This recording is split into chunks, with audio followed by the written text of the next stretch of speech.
Psicologia Falada apresenta Ciência e Pseudociência, livro escrito por Ronaldo Pilate. Este audiolivro é uma produção sem fins lucrativos. Caso você veja valor no nosso trabalho, considere ser nosso apoiador, se inscrevendo no canal e deixando seu like.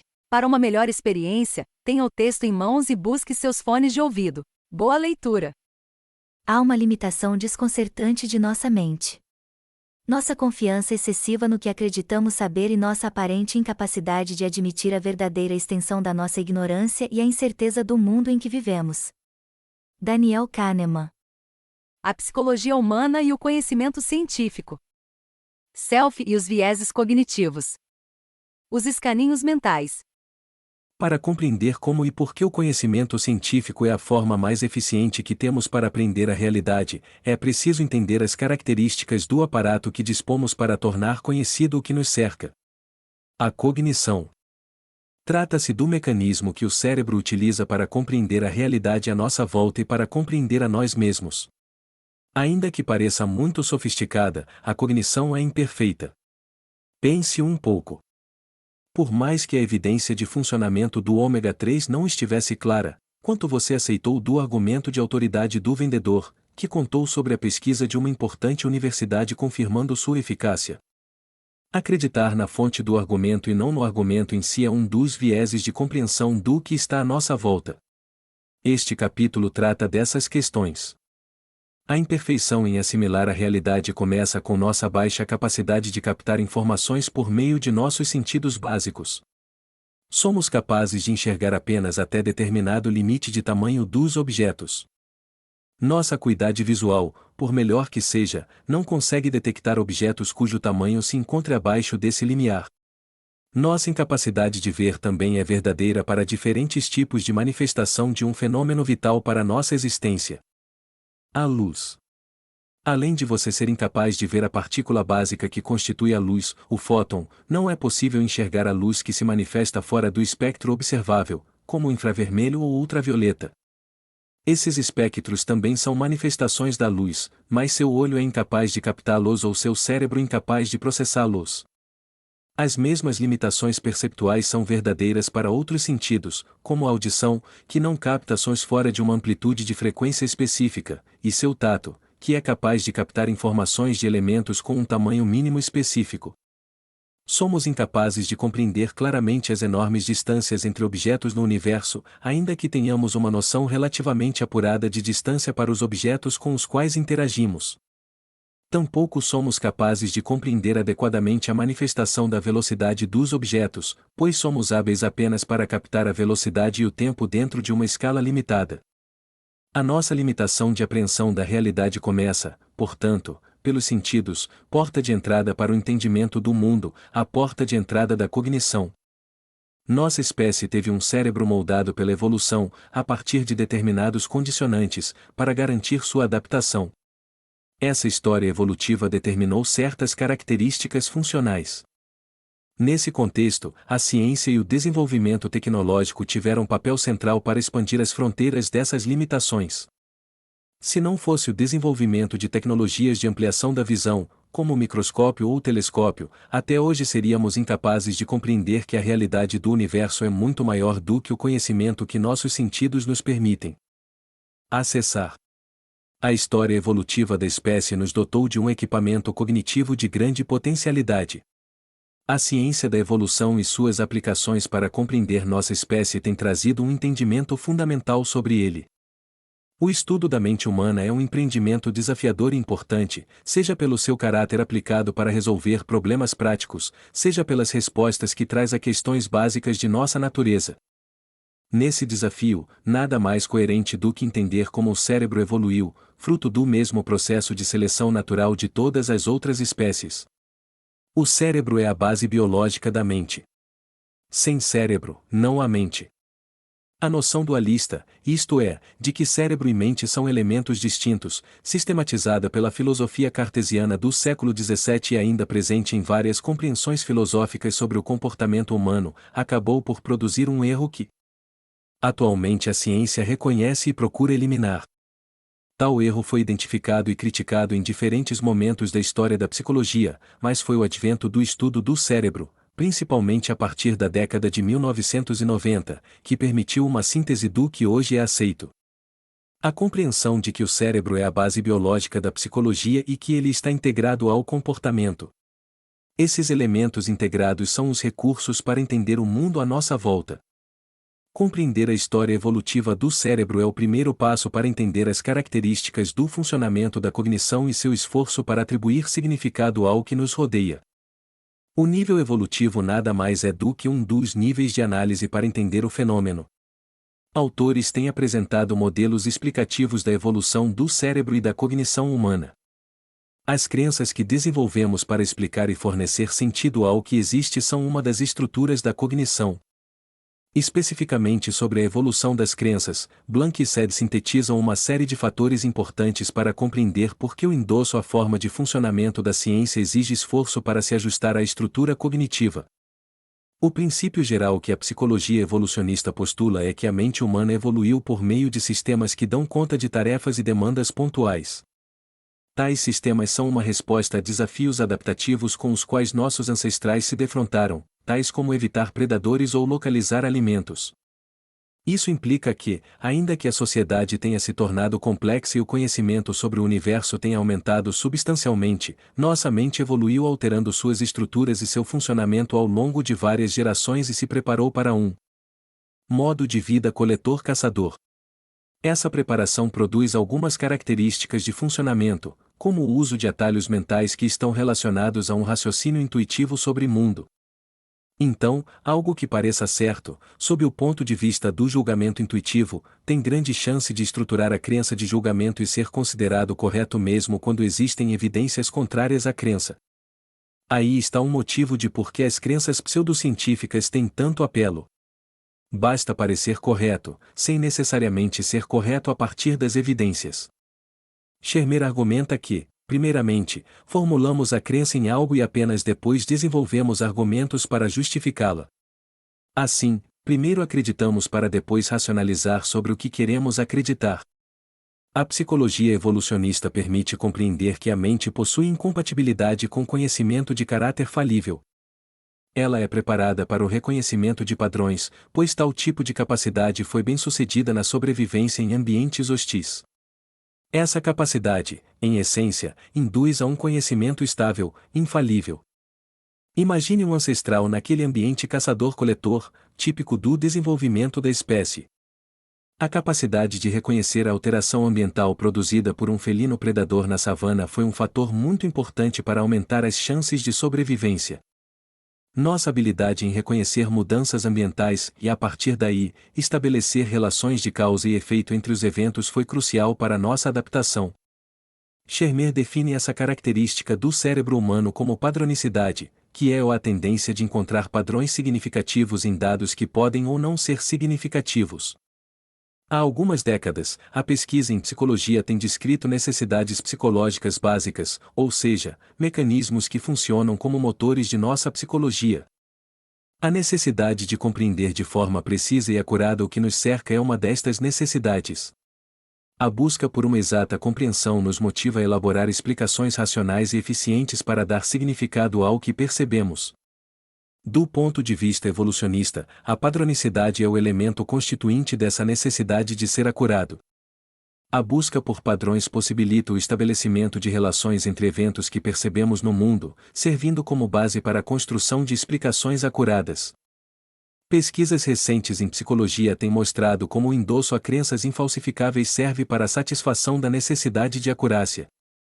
As crenças infalsificáveis se adequam coerentemente à necessidade de acurácia, pois fornecem um conjunto conexo e, muitas vezes, elegante de argumentos. Possuir crenças infalíveis funciona como uma estratégia psicologicamente adaptada para elaborar compreensão precisa, estável e segura.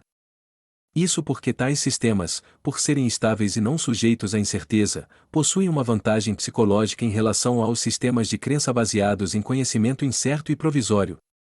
Um dos problemas decorrentes dessas necessidades psicológicas básicas reside no fato de que a cognição produz vieses que atrapalham a capacidade de alcançar explicações precisas do mundo.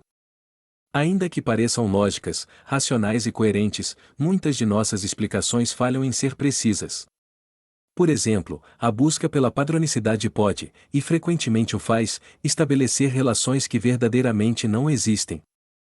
Tais relações vazias de sentido se dão de diversas formas e é fácil encontrar exemplos de como ocorrem. Elas podem acontecer de modo reverso e até como coerência argumentativa para retroalimentar crenças falsas de forma infinita. Os casos das premonições se encaixam para exemplificar esse ponto. Em novembro de 2014 foi amplamente divulgada a premonição de um vidente que havia registrado em cartório, anos antes, sua visão de que um avião da rota São Paulo-Brasília cairia em um prédio da Avenida Paulista. Como usualmente ocorre nesse tipo de situação, o fato não ocorreu. No entanto, esse fato não levou, necessariamente, à derrocada da crença premonitória, mas sim à produção de uma série de argumentos pós-facto que justificavam a não ocorrência do acidente graças à premonição, como a maior manutenção preventiva por parte da companhia aérea, a mudança do horário e número do voo. Para o vidente, considerando que havia divulgado previamente a profecia, foram justamente tais providências que evitaram o inevitável. A ilusão da correlação, nesse exemplo, se dá porque acreditasse que a premonição foi o que evitou o acidente, reforçando uma espiral de crenças a partir de argumentos que confirmam as expectativas, desconsiderando-se todos os outros casos de profecias que falharam. Enxerga-se, portanto, correlação quando ela não existe. A demanda por uma compreensão estável está no cerne de nossa psicologia. Essa compreensão é incompatível com o caráter transitório e falível pelo qual a ciência consegue avançar no entendimento do universo. A necessidade de previsão e controle estáveis é uma das barreiras para que as pessoas apreendam o conhecimento científico. Isso também é um dos motivos pelos quais a pseudociência, a religião e as ideologias políticas são sistemas de crença muito atraentes, pois apregoam conhecimento final e verdades absolutas, o que é compatível com nossas necessidades psicológicas de precisão. O cérebro é uma máquina extremamente complexa. Um dos produtos do cérebro, muito importante e que nos fornece os elementos para sabermos que nós somos nós, é o que chamamos em psicologia de self.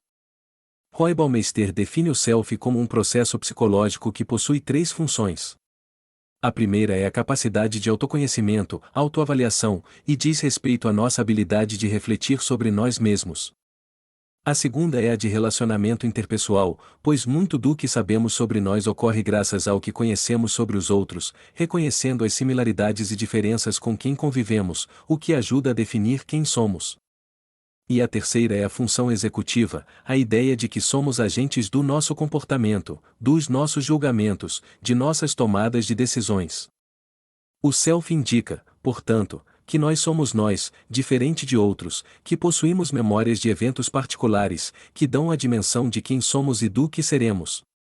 Ele dá evidências de que executamos nossos comportamentos, construímos crenças e explicações do mundo, produzindo sentido e significado sobre o que está à nossa volta. Trata-se de um mecanismo de extrema importância do ponto de vista psicológico porque é, na verdade, a experiência que temos de nós mesmos, de nossa consciência pessoal. Se existe um processo que ainda precisa ser mais bem compreendido em ciência é o do fenômeno da consciência, sobre como ela se estrutura, se constitui e se organiza em suas bases cerebrais. Como disse Antônio Damasio, nenhum aspecto da mente humana é fácil de investigar, e, para quem deseja compreender os alicerces biológicos da mente, a consciência é unanimemente considerada o problema supremo, ainda que a definição desse problema possa variar notavelmente entre os estudiosos. Se elucidar a mente é a última fronteira das ciências da vida, a consciência muitas vezes se afigura como o mistério final da elucidação da mente. Há quem o considere insolúvel. Os mecanismos neurais e psicológicos que criam consciência são complexos. Muito já se descobriu sobre tais mecanismos nas últimas 3 décadas, mas outros aspectos ainda precisam ser desvendados para o esclarecimento do processo da consciência. No entanto, a experiência pessoal de consciência é extremamente forte e refere-se a uma parte expressiva de nossa experiência psicológica subjetiva. Como disse anteriormente, a base reflexiva do self fornece o conteúdo e os afetos de quem somos, a base interpessoal nos diferencia de outros e ao mesmo tempo nos indica os aspectos sociais de quem somos. Por fim, a função executiva do self nos indica que somos agentes do nosso comportamento, produtores de crenças e conhecimentos que nos situam e nos permitem navegar no mundo. Mas, na verdade, toda essa experiência que temos com nós mesmos é o resultado de mecanismos neurais e processos cognitivos que redundam no self. Essa experiência forte, impactante de que nós é o substrato de um conjunto complexo de sistemas e processos neurais, que são a base biológica de nossa mente e dos processos cognitivos. Você não tem consciência, por exemplo, de todos os mecanismos eletroquímicos de seu cérebro que estão em ação para que seja possível se recordar do biscoito que comia na casa de sua avó na infância, nem das brincadeiras no ensino infantil. Mas a recordação em si, como todos os demais elementos impressos na memória, é algo de que você pode ter consciência.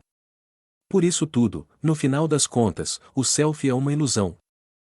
Ele é apenas o produto dos intrincados e ainda não completamente compreendidos processos neurais e mentais que constituem a consciência.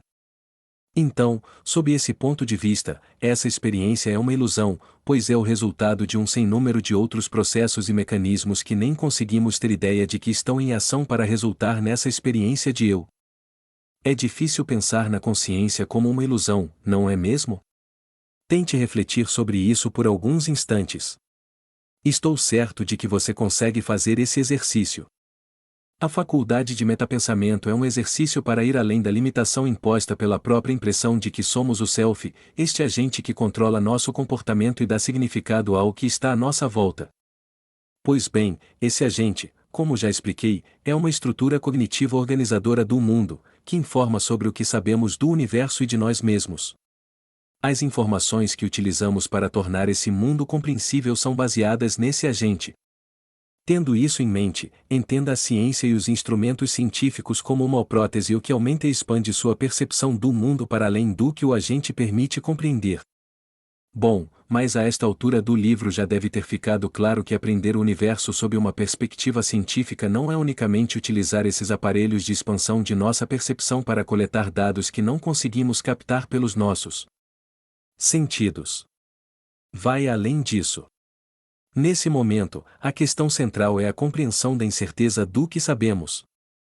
Entender o que significa incerteza é um exercício fundamental, mas também algo paradoxal devido à forma como nossa cognição dá ordem e sentido ao mundo ao nosso redor, em função do mecanismo da padronicidade.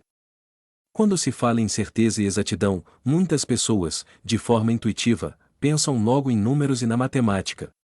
Você também? Pois é, mas é interessante notar que essa concepção é equivocada e imprecisa. No fundo, os matemáticos são os profissionais que desenvolvem as estratégias mais eficientes conhecidas para aferir a incerteza. O que os cientistas fazem é aplicar o sofisticado raciocínio matemático sobre a incerteza para compreender os limites e alcances do que sabemos sobre o universo. No final das contas, o que os cientistas concluem de suas pesquisas, por meio da aplicação da matemática aos dados coletados, nada mais é do que a aferição do quanto podem estar errados. Para entender isso, pense nas pesquisas de intenção de voto, típicas de anos eleitorais. A maioria dos meios de comunicação divulga essas pesquisas falando em margens de erro e níveis de confiança. Esses termos são, unicamente, uma forma de expressar a chance de acerto e, por consequência, conhecer o nível de erro. Essas são ferramentas para se lidar com incertezas. Existem outras, mas o princípio básico é o mesmo. Saber o quanto estamos errados. A visão geral que nosso self-agente fornece do mundo é algo racional, logicamente organizado e que funciona como um preenchedor de lacunas de eventuais informações faltantes. Ainda que muito provavelmente você nutra essa visão racional sobre si mesmo, o que os modelos contemporâneos de entendimento da cognição mostram é que essa percepção de racionalidade não passa, também, de uma ilusão. Atualmente, há um corpo robusto de evidências nas ciências cognitivas e comportamentais, como a psicologia e a economia, que indicam que a racionalidade humana é um tanto irracional e isto se torna evidente quando tratamos de incerteza. No início da revolução cognitiva, a metáfora e visão da psicologia humana nos remetiam à ideia do computador, tecnologia que dava os primeiros passos em sua popularização. Por isso, nos vinha à mente a ideia de um homem racional, muitas vezes como um cientista leigo. Entretanto, as últimas décadas de pesquisa modificaram radicalmente esse entendimento. No início da década de 1970, estudos já começaram a mostrar que a cognição é composta por procedimentos de tomada de decisão de pouca ou nenhuma racionalidade. O pioneiro e talvez pai dessa ideia, Daniel Kahneman, recebeu o Prêmio Nobel de Economia em 2002 devido à influência de seus estudos na tomada de decisões econômicas. Kahneman lançou um livro de divulgação científica que sintetiza esse modelo de compreensão da cognição. Rápido e devagar. Duas formas de pensar. A ideia de um sistema dual de processamento implica considerar que duas formas de pensamento constituem nossa cognição. A primeira é usualmente denominada de Sistema 1 e tem como principais características: ser inconsciente, não intencional, rápida, sem esforço, associativa, afetiva, rígida, intuitiva e categórica. A segunda forma tem sido denominada de Sistema 2 e possui como principais características: ser consciente, intencional, lenta, com esforço, lógica, neutra, flexível, racional e individualizada. Há uma forma simples de exemplificar esses dois sistemas de pensamento. Convido você, então, a fazer operações matemáticas. Vamos lá? Quanto é 2 mais 2? Imagino que você já tem a resposta, não é mesmo? Agora outra conta. Quanto é 13 vezes 374? Bem, julgo que agora você ainda não deve ter a resposta, especialmente se seguiu a leitura. Se parou para resolver, mesmo que o de cabeça, antes de prosseguir a leitura, é porque demandou mais fatores para resolver a segunda questão do que a primeira. A primeira operação é muito mais fácil de ser resolvida porque trata-se de um atalho, cujo processamento foi aprendido desde as primeiras experiências com esse tipo de problema. É um exemplo que se aproxima do tipo de processamento do Sistema 1, rápido, sem esforço. Já a segunda operação exige maior atenção e reflexão, sendo um exemplo que se aproxima do processamento do Sistema 2, que demanda maior esforço, é intencional e lento. No nosso cotidiano, essas duas formas de pensamento não operam de forma isolada, mas sim em interação. O fato é que a forma intuitiva de pensamento tem se mostrado preponderante em muitas situações, como quando tomamos decisões em momentos em que não temos clareza total sobre os resultados, ou seja, quando é incerta a consequência de nossa decisão. A teoria da perspectiva de Kahneman foi desenvolvida para explicar como tomamos decisões em situações incertas. Essa teoria explica que as pessoas tendem a evitar a perda por meio de escolhas que aparentam ter resultado certo em detrimento daquelas que indiquem mera probabilidade de acerto. Um dos cenários mais conhecidos da pesquisa feita por Kahneman e seus colegas apresentava uma situação hipotética sobre uma epidemia que iria acometer uma população matando 600 pessoas. Dizia-se aos participantes que se conhecia previamente a efetividade de cada estratégia para salvar vidas. A tarefa do participante era escolher uma entre duas estratégias para prevenir a doença. Na estratégia A, 200 pessoas seriam salvas. Na estratégia B havia uma probabilidade de 1/3 de que 600 pessoas seriam salvas. A maioria dos pesquisados tendia a escolher a estratégia A, pois ela produz uma sensação psicológica de certo, evitando a perda de pessoas e a incerteza do resultado presente na estratégia B. Esse pensamento intuitivo de evitar a perda e se afastar do incerto é característico de nossa cognição.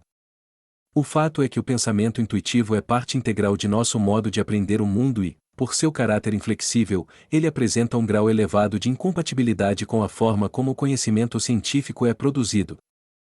Pelo fato de a ciência lidar com a incerteza, ela acaba exigindo que a intuição deixe de ser considerada a rédea do pensamento. Não estou sugerindo que intuição e racionalidade sejam mutuamente excludentes, pois como o modelo dual da cognição evidência, elas são interativas e dependem uma da outra. No entanto, o pensamento do sistema 2 guarda maior semelhança com a maneira pela qual a ciência funciona. Partindo dessa compreensão da cognição humana, vários mecanismos cognitivos específicos foram descritos, com o objetivo de explicarem a forma interativa como os processos controlados e automáticos se relacionam.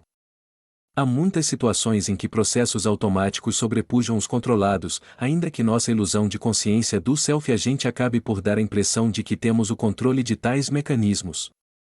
Daniel Kahneman e seu colega Amos Tversky descreveram, na década de 1970, as chamadas heurísticas, provavelmente os primeiros processos automáticos de julgamento largamente documentados e investigados.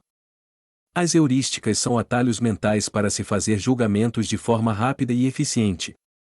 Uma das heurísticas descritas pelos autores é a chamada heurística de representatividade. Imagine que você se encontra com uma pessoa que nunca viu, mas nota em seu sotaque que ela pronuncia a letra O R de forma expressiva com um som saído da garganta, além de o puxar o S nas palavras. Se você é um brasileiro que já conviveu com cariocas, deverá facilmente identificar esse tipo de sotaque. A classificação desse desconhecido como pertencente à categoria social carioca, com base em um rápido contato com o seu jeito de falar, é um exemplo da heurística de representatividade como atalho mental. Em muitas situações, o uso dos atalhos funciona, é eficiente e preciso. Mas há outras situações em que o uso de atalhos pode levar ao erro. Muitas heurísticas foram descritas e classificadas, como as de ancoragem, acessibilidade, simulação, aprovação social, entre outras. Trabalhos como o do psicólogo alemão Gerd Gigerenzer fazem uma compilação e descrição detalhada em diversos livros, como em Calcular o Risco. Como vimos, as heurísticas são um tipo específico de processo cognitivo que caracteriza o sistema 1. Vários outros mecanismos e processos foram descritos na pesquisa na área. Os estudos de muitos desses mecanismos intuitivos da cognição possibilitaram a descrição de um conjunto de processos que passaram a ser genericamente nomeados de vieses ou erros cognitivos. Esses vieses na verdade são subprodutos da maneira como a cognição funciona e que fazem com que nossa forma de analisar o mundo tenda a ser errônea em muitas situações, ainda que possam ser eficientes e precisas em muitas outras circunstâncias. Entretanto, como não somos capazes ou não temos motivação para evitar esses erros em muitas das situações em que elaboramos entendimentos sobre o que nos cerca, os vieses acabam por estruturar nossas crenças, que não são necessariamente precisas. Para dar sentido ao mundo. Esses vieses cognitivos explicitam a grande influência dos processos intuitivos em nossas cognições. Um exemplo de viés que bem ilustra como esses mecanismos afetam nosso julgamento e a forma como construímos crenças para compreender o mundo é o efeito ou melhor do que a média. Bem documentado a partir de meados da década de 1970, esse efeito descreve nossa tendência a considerar nosso comportamento ou desempenho como superior ao da maioria dos indivíduos, enaltecendo nosso self. Quando foi solicitada, em uma pesquisa, uma autoavaliação do desempenho como motoristas, os participantes tendiam a indicar que seu desempenho era melhor que o dos demais. Considerando, porém, que o desempenho na condução de veículos possui uma distribuição populacional normal, é de se considerar que, para a maioria dos motoristas, esse desempenho na direção seria em torno do valor médio. Portanto, uma apreciação em que a maioria julga que seu desempenho é superior do que o dos outros nos indica uma falácia perceptual de ser melhor do que a média. Esse efeito é também observado em outros tipos de desempenho. Considere, por exemplo, o comportamento de vários proprietários de cães que passeiam com seus animais em locais públicos sem guias e coleiras. Em geral, esses proprietários racionalizam que seus cachorros são muito dóceis ou que obedecem de forma muito eficiente aos seus comandos de voz. Na verdade, trata-se de um comportamento temerário, porque a ausência de guia no cão implica menos controle sobre um animal que interage com muitos fatores em ambientes públicos, a exemplo de outros animais, fazendo com que o controle seja basicamente impossível. Nota-se que os processos de racionalização desses proprietários fazem com que eles superestimem sua capacidade de controle, tanto de seus próprios cachorros, quanto de outros animais que estejam passeando no mesmo ambiente. Acidentes com cães são corriqueiros nesse tipo de situação. O efeito melhor do que a média é, portanto, mais um viés cognitivo, um subproduto dos mecanismos que estruturam nossa mente. A correlação ilusória é outro viés cognitivo relevante para compreender a formação de crenças. Em geral, associamos fenômenos com base em poucas informações, aquelas que podemos acessar por meio de nossas relações diárias. A correlação ilusória é fazer uma associação quando ela não existe, mas que foi formada por meio de observações pessoais a partir de poucas evidências. O caso dos estereótipos sociais exemplifica essa ideia. Se alguém possui um estereótipo de que as pessoas tatuadas são agressivas, então a correlação ilusória é uma associação entre indivíduo tatuado e comportamento agressivo.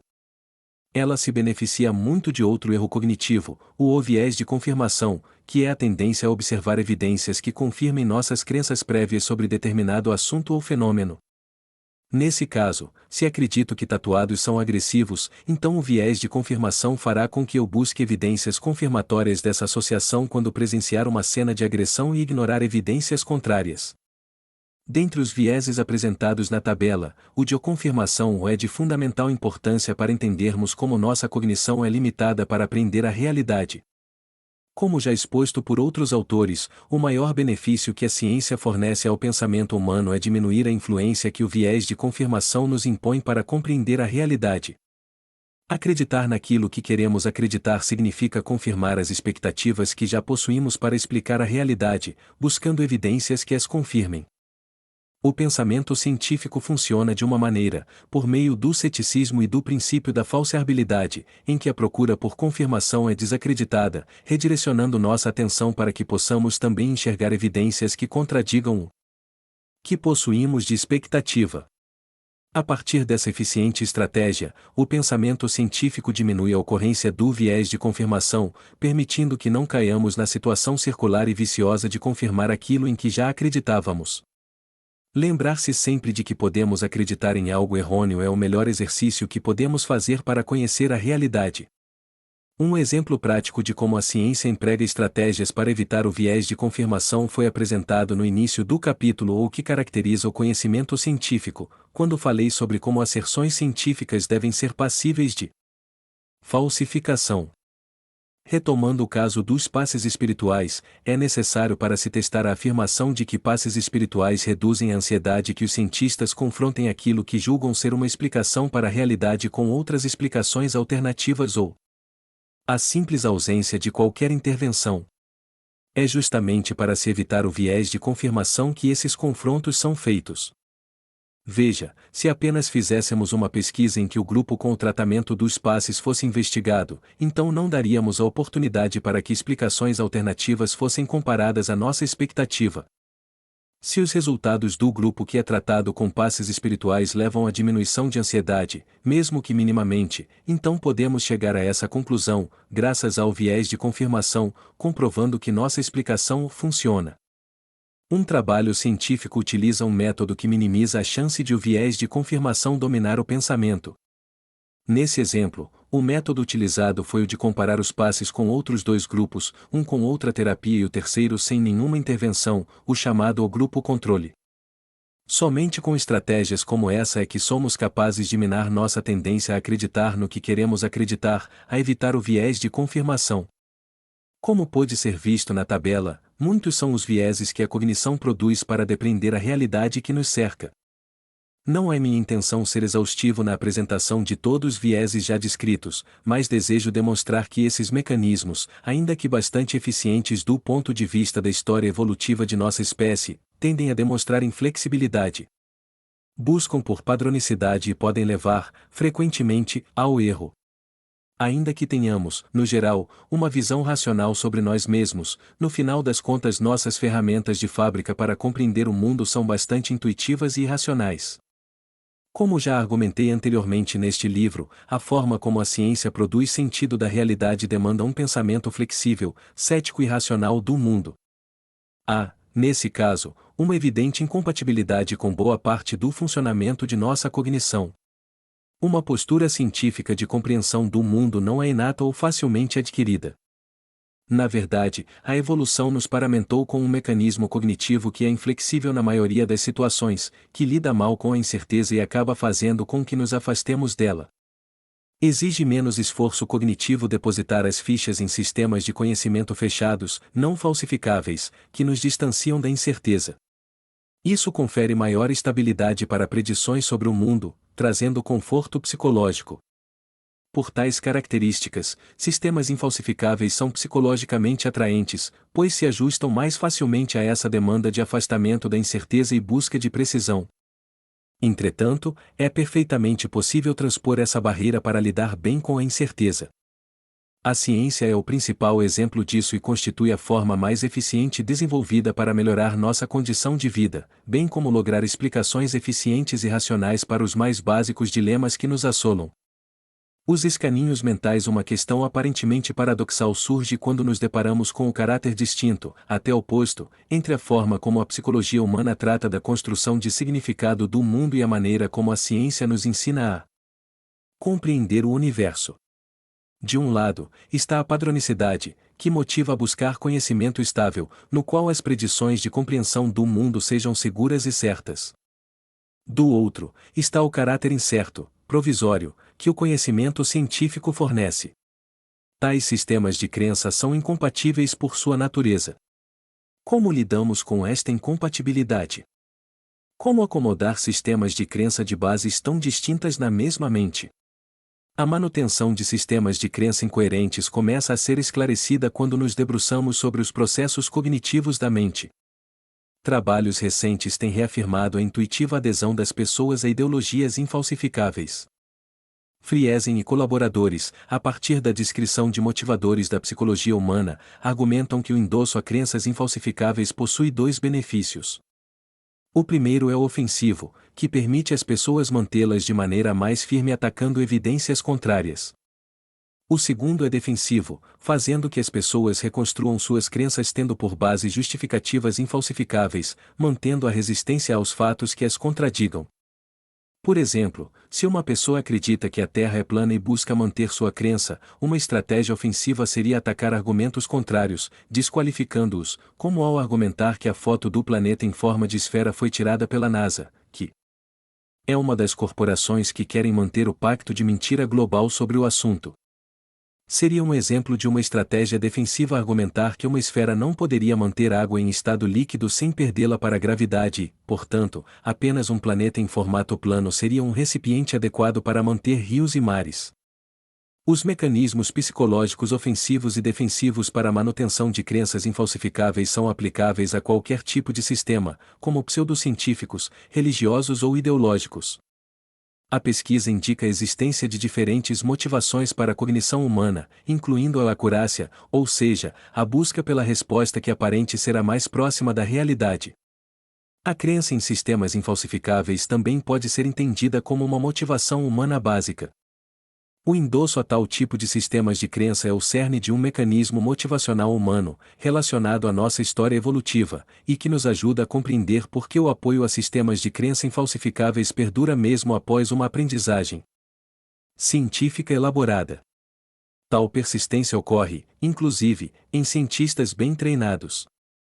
É bem verdade que uma das formas mais práticas e eficientes de resolver a incoerência entre sistemas de crença incompatíveis é desconsiderar os sistemas de crença falíveis e endossar única e exclusivamente os infalíveis. Isso é perfeitamente ajustável às motivações psicológicas, ainda que existam motivações diferentes. Parece que essa solução é usual para parte da população, tendo em vista o predomínio da crença religiosa ou a enorme popularidade das crenças pseudocientíficas em detrimento de outros sistemas. Mas tal solução não é tão simples no caso de pessoas que conseguiram desenvolver uma visão racional de mundo. Nesse caso, como tais incompatibilidades entre sistemas de crença são resolvidas? Para isso, lanço mão de uma nova proposição conceitual. Não se trata de um conceito novo, necessariamente, mas de uma aplicação específica para a resolução desse aparente paradoxo. A base para compreender o conceito de escaninhos mentais está nas teorias sobre equilíbrio e consistência cognitiva. Vamos a elas. As teorias que versam sobre consistência e equilíbrio cognitivo buscam compreender como crenças diferentes se acomodam, se organizam e se equilibram em nossas cognições. Apesar da aparente racionalidade e coerência que a ideia de self nos apresenta, o fato é que mantemos um conjunto de crenças que são inconsistentes entre si. Uma das situações mais corriqueiras para exemplificar esse fenômeno é o comportamento de fumar. A maioria dos fumantes possui crenças precisas sobre os males que o cigarro produz para a saúde. Elas são baseadas na quantidade de evidências produzidas pela ciência sobre os efeitos deletérios do cigarro para a saúde humana. Tais evidências são amplamente veiculadas pelos agentes de saúde pública, como pode ser observado nas regulamentações que definem as informações que devem ser apresentadas nas embalagens de cigarros, nas amplas campanhas de saúde pública, bem como nas orientações fornecidas pelos agentes de saúde a fumantes e não fumantes. Apesar do endosso a todas essas crenças, boa parte dos fumantes não abandona o hábito. Esse tipo de situação exemplifica o fato de que nossa estrutura cognitiva possui recursos peculiares para lidar com incoerências. Um dos mais influentes sistemas teóricos da psicologia buscou elucidar como crenças dissonantes podem conviver na estrutura cognitiva dos indivíduos. Esse modelo foi proposto e sistematizado pelo psicólogo social Leon Festinger na década de 1950. A teoria foi nomeada de dissonância cognitiva e procurou explicar o processo pelo qual inconsistências eram acomodadas na cognição dos indivíduos, as quais podem ser entre duas crenças ou entre crenças e comportamento. A ideia geral da teoria pressupõe que uma inconsistência produz um estado dissonante que motiva o indivíduo a buscar uma resolução. Essa resolução é feita por meio de alguns procedimentos, como o indivíduo alterar sua crença, mudar seu comportamento ou adicionar crenças específicas que validem ou minimizem a discrepância. No caso do exemplo do fumante, uma eventual inconsistência poderia ser resolvida se o indivíduo 1. Parasse de fumar. 2. Alterasse suas crenças de que o fumo traz prejuízos para a sua saúde. Ou 3. Acrescentasse crenças específicas que acomodariam a inconsistência, como a crença extra de que o avô dele fumou até os 110 anos e morreu de um problema de saúde não relacionado ao fumo, o que o leva a julgar que, graças à sua ascendência, o fumo não lhe causará qualquer tipo de dano. O fato bem descrito, documentado e evidenciado pelas teorias de equilíbrio e balanço cognitivo e, especificamente, pela teoria da dissonância cognitiva é que possuímos, como vimos anteriormente, crenças inconsistentes entre si, bem como comportamentos que não se coadunam com as crenças que endossamos. Esse tipo de inconsistência de sistemas de crença também é verdadeiro para aqueles sistemas que utilizamos para compreender o mundo à nossa volta e são, por óbvio, mais complexos. A compreensão de inconsistência dessas teorias é útil para compreender por que os indivíduos mantêm sistemas de crença incoerentes sobre as mais diferentes dimensões da vida. Entre tais dimensões de incompatibilidade estão os sistemas de crenças infalíveis e os falíveis. Como já comentei no início desta sessão, as pessoas, principalmente aquelas que tiveram algum acesso à educação científica e que também endossam crenças infalíveis, vivenciam estados de dissonância e necessitam de estratégias para a redução ou resolução dessas supostas incoerências. Para descrever como a resolução da dissonância se dá, propus o conceito dos escaninhos mentais, citados anteriormente. Os escaninhos mentais criam a condição na qual o equilíbrio cognitivo se restabelece. Eles são a compartimentalização de domínios cognitivos distintos que organizam dimensões diferentes de saber, o que possibilita a acomodação de sistemas de crença incompatíveis. Esses escaninhos funcionam como espaços de crenças que produzem as condições psicológicas necessárias para equilibrar sistemas de crença incompatíveis. Dessa forma, torna-se viável para os indivíduos possuir crenças incongruentes, mas sem ameaçar o equilíbrio cognitivo preconizado nas teorias de balanço cognitivo. Tais segmentações de dimensões cognitivas podem se dar de diversas formas, como a compartimentalização em áreas temáticas específicas da vida dos indivíduos, sobretudo porque o conjunto de crenças aos quais me refiro é genérico o suficiente para ser aplicado a uma grande quantidade de temas distintos. Exemplos de compartimentalizações temáticas podem ser vida profissional e vida amorosa, saúde e doença, conhecido e desconhecido pela ciência, moral e imoral, entre outros. É evidente que essas compartimentalizações não são dimensões estanques, incomunicáveis. Elas são divisões criadas para a formação dos escaninhos, e eles, por sua vez, criam a estrutura psicológica necessária para a resolução do emprego simultâneo de crenças incompatíveis. Como forma de seguir na conceituação dos escaninhos mentais, abordarei a seguir dois exemplos: o das crenças pseudocientíficas e o das crenças religiosas. Ambos os casos têm como contraste o sistema de crenças científico. A incompatibilidade entre os sistemas se dá, como já deve ter ficado claro, pela infalibilidade versus falibilidade dos sistemas em contraste.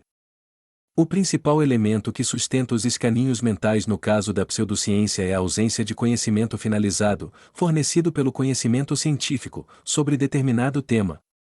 Essa lacuna ou explicativa cria a justificativa plausível para a aplicação do conhecimento pseudocientífico. Como exemplo, recorro a um problema de saúde corriqueiro: as alergias.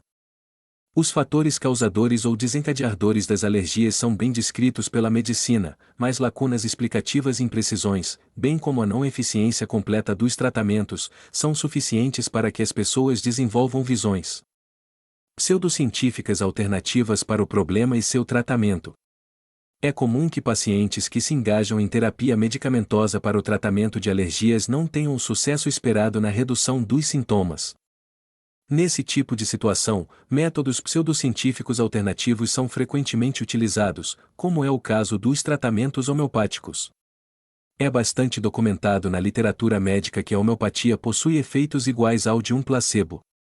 Ademais, a teoria por trás da homeopatia também possui uma lógica e uma coerência interna bastante elaboradas, como é típico da pseudociência. Seu principal argumento teórico, desenvolvido por Christian Friedrich e Samuel Hahnemann no início do século XIX, é de que a cura de determinados sintomas é possível por meio da exposição do paciente a doses mínimas da substância que provoca o sintoma. A partir desse pressuposto, os medicamentos homeopáticos são desenvolvidos com um princípio de diluição em água. Mas essa diluição é tão severa que, ao final do processo, nenhuma molécula da substância original resulta no medicamento homeopático. Como pode-se ver, a reivindicação teórica da homeopatia advém de um argumento racional, mas as décadas de investigação nos dão provas de que seus efeitos não diferem do placebo. No entanto, a prática ainda é usual, inclusive reconhecida oficialmente no Brasil por conselhos profissionais. Ao que tudo indica, os escaninhos mentais neste caso funcionam a partir de justificativas de racionalização ao estilo de: se o tradicional não é capaz de resolver meu problema, porque não compreende adequadamente ou suficientemente o processo que está por trás da doença, então um modelo alternativo de explicação deve funcionar. Nesse contexto é comum se observar o argumento de somatório, no qual a pseudociência complementaria a ciência. A lógica geral do argumento de somatório é o princípio de que a pseudociência é capaz de explicar temas e assuntos que a ciência não consegue explicar, então a primeira auxiliaria a segunda na compreensão do universo. Argumentos como o do somatório formam a base de racionalização dos escaninhos mentais. O pilar sobre o qual a ciência desenvolve o conhecimento sobre o universo é distinto daquele que sustenta os sistemas de crença infalíveis. Para justificar o emprego acrítico de ambos, é necessária uma racionalização, os escaninhos mentais. Mas ressalvo não ser necessário que os indivíduos possuam um conhecimento elaborado sobre os princípios de falibilidade versus infalibilidade para a criação das racionalizações. É suficiente o leve reconhecimento da incompatibilidade entre os sistemas para o desenvolvimento dos escaninhos mentais. Pessoas muito versadas em ciência também recorrem a racionalizações para a criação de seus escaninhos mentais. Nunca me esqueço de uma reunião de cientistas de que participei no Ministério da Ciência e Tecnologia em que um colega, durante uma informal e agradável conversa anterior à reunião, descreveu sua difícil batalha contra as alergias. Como estava passando por uma crise que a medicação alopática não resolvia, ele iniciou o tratamento com homeopatia. O endosso de crenças religiosas é o segundo exemplo de uso de escaninhos mentais que gostaria de abordar. Nesse caso, os escaninhos mentais auxiliam a compreender como o sistema infalível religioso se acomoda com o sistema falível científico. Um exemplo desse tipo de situação é a busca de compatibilização ou das teorias religiosas sobre a criação da vida e a evolução darwiniana das espécies. Tal embate ainda produz, nos Estados Unidos, batalhas judiciais, com manifestações favoráveis e contrárias de diversos cientistas sobre o tema da criação inteligente. O ponto principal que justifica o embate é também a principal racionalização que promove o escaninho mental, ou seja, de que existe convergência entre o conhecimento religioso e o conhecimento científico. Também fortalece essa racionalização para o escaninho mental a ideia de que a ausência de explicação científica justificaria o emprego de explicações sobrenaturais para os fenômenos naturais, como é o caso da origem da vida ou da existência de Deus. Esse é o argumento do filósofo conciliador Gordon Clark, segundo o qual a ciência é incapaz de produzir um argumento válido contra a existência de Deus, a ocorrência de milagres ou contra a vida além túmulo. O problema desse tipo de argumento é que a ausência de evidências contrárias não constitui evidência da existência de Deus, milagres ou vida além túmulo. A ausência de evidências contrárias não pode ser entendida, como está implícito no argumento de Clark, como evidência da existência dessas coisas. Argumentos como esse auxiliam na estruturação de escaninhos mentais e racionalizações de crenças infalíveis, obstruindo o desenvolvimento de argumentos capazes de falsificar as crenças de caráter religioso. Outro exemplo de argumento gerador de escaninhos mentais é encontrado nas estratégias que a Igreja Católica emprega para a definição da canonização de santos, as quais são coerentes com a máxima: se não há explicações científicas, logo a explicação é divina. O processo envolve diversas etapas até chegar no julgamento na Congregação para a Causa dos Santos, em Roma. A análise principal se centra nos milagres atribuídos ao candidato a santo. De forma geral, o argumento final é dado quando os milagres atribuídos não encontram respaldo em explicações científicas. Então, por exclusão, conclui-se que o milagre deve ser atribuído ao beato.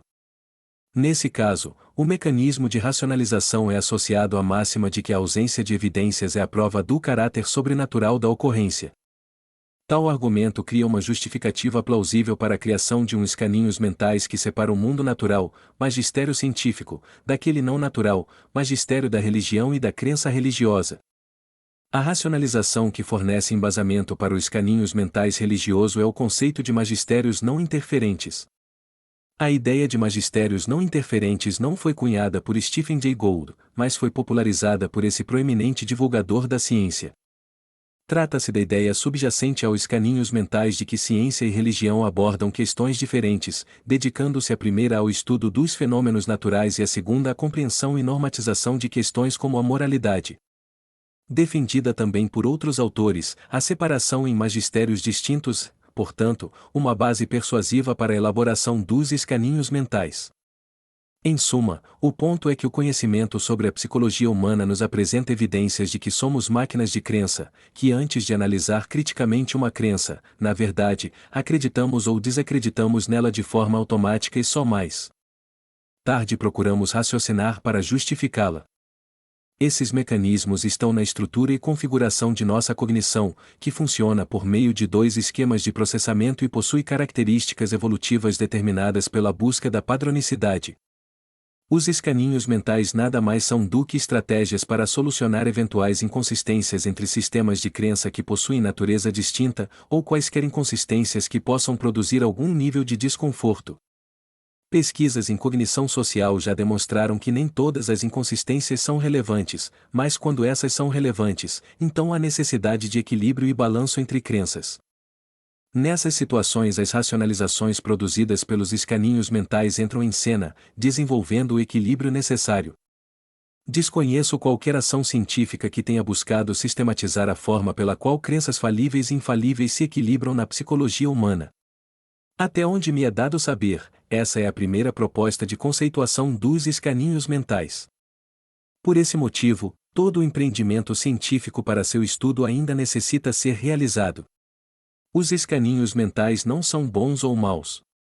São mecanismos que fazem parte de nossa psicologia e que nos auxiliam a ter uma visão de integridade, coerência e consistência de quem somos e do rigor que julgamos possuir para entender o mundo à nossa volta. Quando converso com colegas cientistas que também possuem crença religiosa, não é infrequente que eles elaborem escaninhos mentais como meio de criar compatibilidade entre seus sistemas de crença. Como já alertei, esse mecanismo entra em ação para qualquer indivíduo que tenha desenvolvido desconforto devido a coexistências de sistemas de crença tão díspares, como é o caso da tensão falível versus infalível.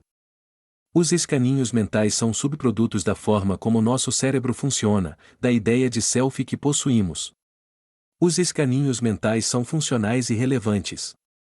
O importante é compreender como tais mecanismos atuam, de modo a informar as pessoas para serem capazes de liberar-se das amarras que nosso cérebro nos impõe. Saber disso é uma faculdade salutar para seguir na jornada de compreensão a que somos levados a viver a partir de nossas características cognitivas. Neste capítulo apresentei as principais características que constituem nossa cognição como um equipamento muito eficiente, mas apenas para algumas funcionalidades. Até aqui mostrei que a ciência funciona como um sistema que permite ir além das aparências do que a cognição nos fornece. Agora preciso ir além e descrever como sistemas infalíveis são atraentes para nossas motivações básicas da cognição. No próximo capítulo descreverei as principais características do que constitui conhecimento protocientífico e pseudocientífico.